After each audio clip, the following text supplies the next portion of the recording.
Foreign policy, अब ये जितना भी चीज है, ये जब हम वर्ल्ड के साथ कनेक्टेड है, तो क्या हम ऐसी कोई फॉरेन पॉलिसी बनाएंगे जिसमें हम केवल अमेरिका के साथ रिलेशन रखना चाहेंगे, या जिसमें हम केवल यूएसएसआर के साथ में रिलेशन रखना चाहेंगे? बताइए। जब हम आजादी की लड़ाई के टाइम पे वर्ल्ड के दूसरे कंट्रीज के साथ कनेक्टेड है, बातें कर रहे हैं, कॉलोनियलिज्म के अगेंस्ट में यूनाइटेडली प्रोटेस्ट कर रहे हैं, तो अब ऐसे कंडीशन में आजादी के बाद हम क्या किसी ऐसे कंट्रीज, केवल एक ही कंट्री के साथ दोस्ती करेंगे, या उन्हीं के ग्रुप के साथ दोस्ती करेंगे, बाकी के साथ नहीं करेंगे? ऐसा कोई पॉलिसी बनाएंगे? यस, डेफिनेटली द आंसर क्या होगा? The answer will be no.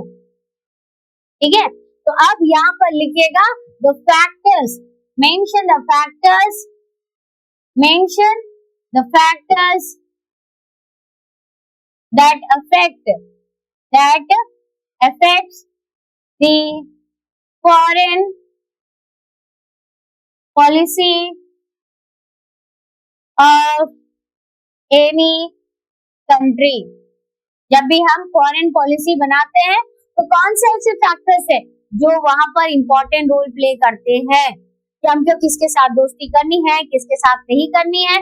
तो यहाँ पर है दैट इज, कौन से ऐसे दो चीजें हैं जो खास करके इंपॉर्टेंट रोल प्ले करते हैं? दैट इज डोमेस्टिक फैक्टर, यानी कि घरेलू, और साथ ही साथ एक्सटर्नल फैक्टर्स। एक्सटर्नल फैक्टर्स मतलब जो हमारे देश के बाहर में क्या हो रहा है। तो जिस समय इंडिया ने इंडिपेंडेंस गेन किया, तो when did India gain independence? 1947 में भारत को आजादी मिली, राइट? और इस समय जो है वर्ल्ड जो है ऑलमोस्ट टू पार्ट में डिवाइडेड था, because it was the period of cold war. और इस कोल्ड वार में एक साइड आपका क्या था? एक साइड यूएसए का कैपिटलिस्ट ब्लॉक था, और दूसरे साइड में यूएसएसआर का क्या था? सोशलिस्ट ब्लॉक था। और इस तरह से लगभग पूरा वर्ल्ड टू पार्ट में ऑलमोस्ट डिवाइडेड होने वाला था, राइट? तो अब इंडिया क्या चाहेगी? इंडिया क्या किसी एक के साथ दोस्ती करेगी और किसी के साथ नहीं करेगी? यानी यूएसए के साथ दोस्ती करेगी तो यूएसएसआर के ब्लॉक के साथ दुश्मनी होगी, और अगर यूएसएसआर के साथ दोस्ती करेंगे तो यूएसए के साथ दुश्मनी होगी। तो भाई ऐसे में क्या है? ऐसे में हम या तो इससे इंस्पायर होकर या तो इससे इंस्पायर होकर काम करेंगे, तो किसी एक से तो अपने आप दुश्मनी हो जाएगी, जो कि हमारे फॉरेन पॉलिसी का एजेंडा तो होना ही नहीं चाहिए। हमारे देश की कंडीशन क्या है, हमको ये भी फोकस करना है। तो when India gain independence we have a lot of problem, जैसे कि भारत में पॉवर्टी थी, यानी गरीबी बहुत ज्यादा थी, आपने पहले चैप्टर में पढ़ा, लिटरेसी बहुत ज्यादा थी, अनएम्प्लॉयमेंट बहुत ज्यादा थी, है ना, हेल्थ फैसिलिटीज अच्छी नहीं थी। हमको सब पर फोकस करना है, और ऐसे कंडीशन पे हम या तो पूरी तरह से कैपिटलिस्ट मॉडल और या तो पूरी तरह से सोशलिस्ट मॉडल को अडॉप्ट करके उन कंट्रीज के साथ जाएंगे, तो एक तरह से एक आजादी से निकल करके, यानी कि सॉरी एक गुलामी से निकल करके दूसरों के गुलाम बन जाएंगे। तो इसलिए भारत ने बहुत ही ध्यान से, बहुत ही डिसाइड करके जो है डिसाइड किया, बहुत ही माइनॉरिटी डिसाइड किया कि हमको क्या करना है। हमको दोबारा किसी का गुलाम नहीं बनना है, हमको इस कोल्ड वार के जाल में नहीं फंसना है, हमको यूएसएसआर के कोई जाल में नहीं फंसना है, बल्कि हमको क्या करना है? इंडिया डिसाइडेड, इंडिया ने क्या डिसाइड किया? In this particular situation India decided to be NAM. NAM, और इसका मतलब क्या है? अगर हम इसका मतलब देखें तो सबसे पहले इसका फुल फॉर्म लिख के रखिए, that is non aligned movement. Non aligned movement, non aligned movement का मतलब क्या है? किसी के साथ नहीं जुड़ना।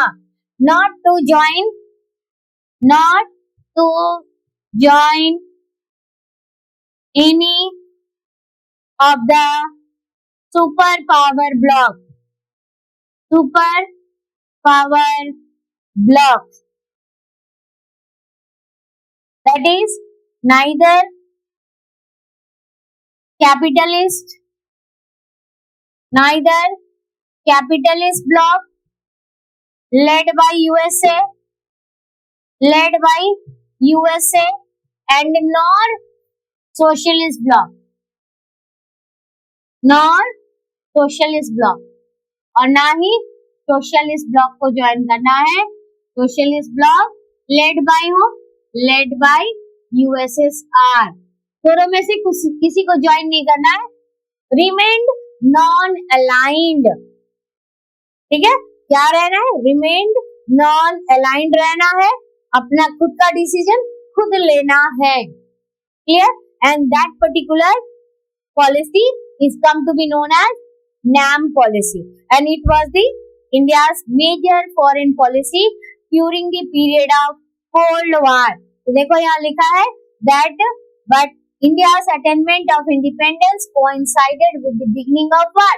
जिस समय भारत आजाद हो रहा है उस समय कोल्ड वार भी शुरू हो रहा है। A period which was marked by the political, economic and military confrontation at the global level between two power blocks, that is USA and USSR, and the same period also witnessed development of what? Establishment of what? Establishment of the UN, the creation of nuclear weapon, and the emergence of what? Emergence of communist China and the beginning of decolonization. ठीक है, तो some of the event यहाँ पर लिख के रखोगे question, some of the event, some of the international event लिखोगे, some of the international event associated with the independence of India, या फिर on the eve of independence of India. तो पहला क्या है? That is the beginning of, पहला कौन सा इंटरनेशनल इवेंट आ रहा है यहाँ पर? Beginning of the cold war era. यहाँ पर हम देख रहे हैं कोल्ड वार एरा की शुरुआत हो रही है, राइट?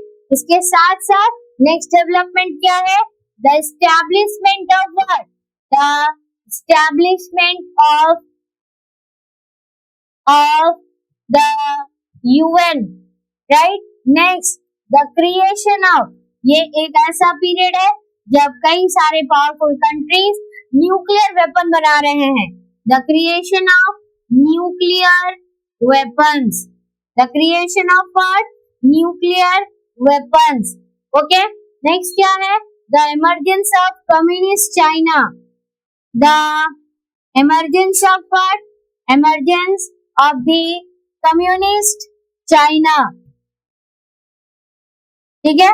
चाइना जो है इंडिया के बाद में बना as a People's Republic of China, right?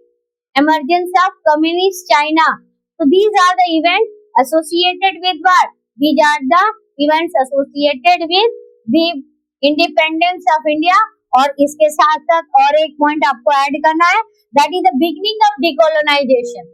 Beginning of the process of what? Process of decolonization. Decolonization, right? These are the international events which are associated with the independence of India. या तो यहाँ से question बन सकता है, some of the international development associated with the independence of India, right? Some of the international development associated with the independence of India. So what are those international events or development associated with the independence of India? The first one, beginning of the Cold War era. ये वो time period है जिस समय cold war शुरू हो रहा है। The world almost going to divide into two super power blocks के अंडर में, and the establishment of UN as an international organization के रूप में, creation of nuclear weapons बन रहे हैं, emergence of the communist China बनकर तैयार हो रहा है 1949 में, ठीक है? कम्युनिस्ट चाइना का इमरजेंस कब हो रहा है? 1949 में। इसके बाद आ रहा है the beginning of the process of decolonisation. All these international development associated with the independence of India.